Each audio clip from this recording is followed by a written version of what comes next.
Olá, cosmonautas! Aqui é a Camila Raposa e eu espero que estejam todos bem. Antes de mais nada, não se esqueça de deixar o seu like, pois ajuda muito aqui no canal. E se você não é inscrito, por favor, cogite em se inscrever para não perder artes, materiais incríveis, tutoriais e muito mais.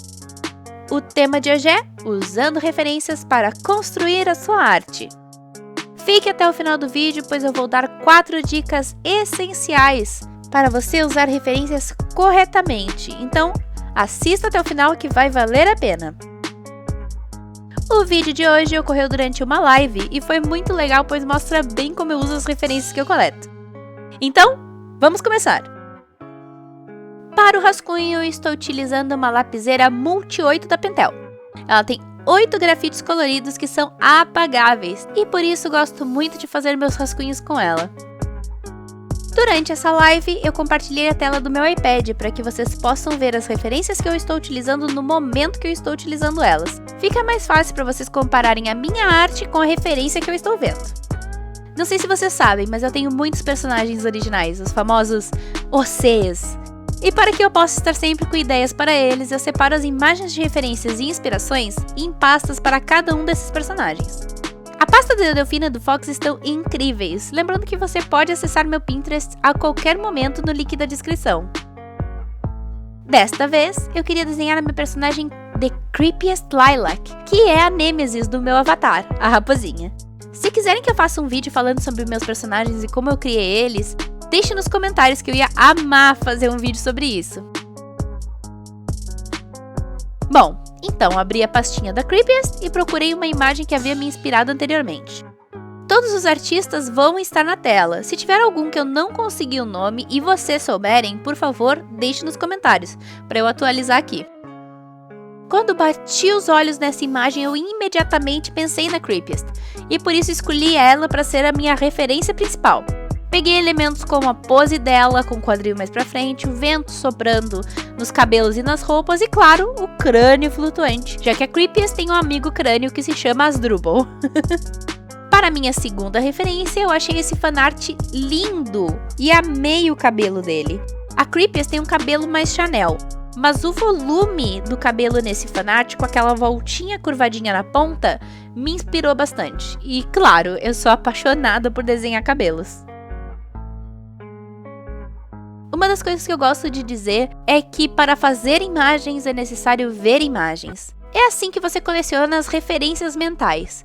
Então eu estou sempre presente no Pinterest ou no Instagram, salvando e colecionando imagens que me inspiram. Toda a imagem que você estuda e analisa vai refletir nas suas artes. Referências são sempre um assunto polêmico na comunidade artística. Pois quando mencionamos algo sobre isso, muitos artistas novos acham que usar referência é copiar, acabam não utilizando direito e até julgando quem usa. Hoje vamos quebrar um pouco esse tabu. Lembrando que a sua referência não precisa ser exatamente igual à imagem que você está fazendo. A referência é só uma ajuda. Por exemplo, diferente da referência anterior, aquela da bruxa, o vestido da Creepiest não é acinturado, a saia dela começa logo abaixo do busto e tem outras diferenças. Mas o movimento do vestido daquela referência foi o que me inspirou, não o vestido em si ou a personagem em si.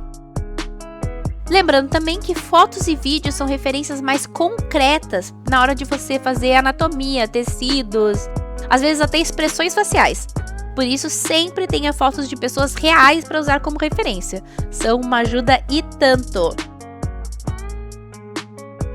Vocês estão conseguindo ver como as referências estão ajudando a construir essa arte? Deixe nos comentários suas opiniões sobre referências ou dúvidas, que eu vou ficar muito feliz em responder vocês.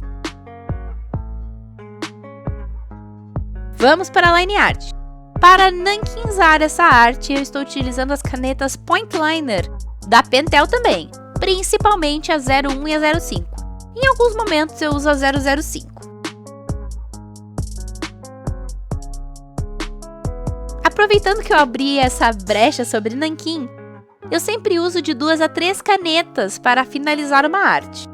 Porque normalmente nós temos a mania de pressionar as canetas para fazer as linhas mais grossas e isso acaba estragando a ponta das canetas mais finas. Por isso, utilizar uma caneta fina para linhas mais delicadas e depois utilizar uma caneta mais grossa para fazer as linhas mais fortes, vai fazer com que suas canetas durem mais.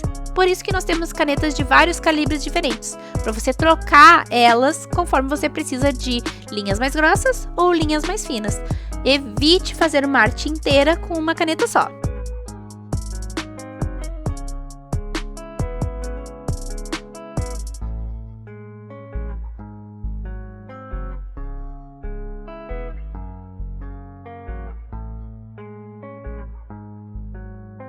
Agora, chega de nanquim, vamos voltar para as referências. Escolhi essa imagem pois eu amei a maneira que essa pessoa utilizou a técnica de finalização nesse desenho. Mas Raposa, você pode se perguntar, isso não é plágio? Você está olhando e copiando a técnica de outro artista? Não, meus amores, não existe isso de copiar o estilo ou a técnica de outro artista. O seu conhecimento prévio vai sempre influenciar o que você está fazendo. O errado é você passar por cima, não modificar nada e dizer que foi você que fez sem a ajuda de nada e nem de ninguém. E isso aí é errado.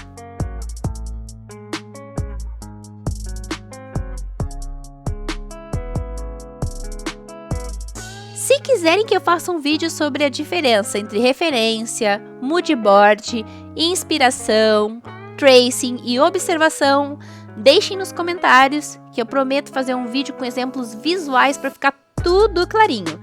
Mas deixem nos comentários para eu saber se vocês estão afim de ver esse assunto. Bom, enquanto eu passo esse nanquim, vamos fazer a revisão de como usar suas referências melhor. Número 1. Tenha um banco de imagens, tanto no Pinterest quanto mental. Quanto mais imagens você vê, mais diversificado vai ficando seu desenho. E não se preocupe com essa história de eu vou perder meu estilo de desenho. Não. Tudo que você aprende vai somente deixar sua arte mais rica. Aprender nunca é demais. Você vai melhorando e vai aperfeiçoando. Seu estilo vai acompanhando o seu conhecimento. 2. Use mais de uma referência. No livro Roube como um Artista, do Austin Kleon, acredito que seja assim que fale, Austin Kleon, tem uma frase que diz o seguinte: roubar de um é plágio, roubar de vários é criatividade. Eu amo essa frase. O que essa frase quer dizer é que quando temos várias inspirações, vamos pegar o que mais gostamos de cada uma delas e isso faz com que criemos algo único. Número 3. Nem sempre a referência precisa ser da mesma mídia que a sua arte. Se você está fazendo uma aquarela, suas referências não precisam ser necessariamente em aquarela. Essa diversidade pode deixar sua arte mais dinâmica e interessante, do que pegar referências muito parecidas com o que você está fazendo. Então, se você está fazendo aquarela, pegar referências fotográficas podem ser muito legais. Se você está fazendo digital, pegar referências de pintura a óleo podem ser muito legais. Última e número 4. Não tenha medo de tentar algo novo. Se você viu uma técnica diferente do que você está acostumado, mas gostaria de tentar, não tenha medo.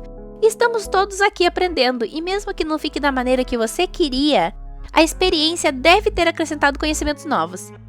E isso é o que vale a pena.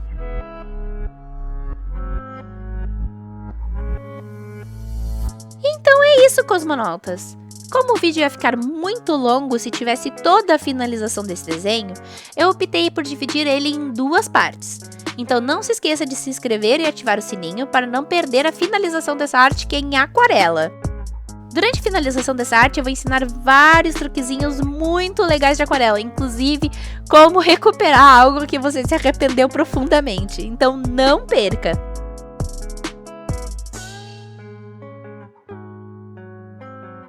Espero que tenham gostado e claro que esse vídeo não teria sido possível se não fossem meus queridos apoiadores. Então, obrigada Mamãe Rosângela Bittencourt, Camila Rodrigues, Mia GB e Edindo Solon Andrade. E claro, obrigada a todos vocês que assistiram aqui até o final. Aqui é a Camila Raposa, desligando. Fiquem bem aí fora, gente, principalmente agora. E até mais!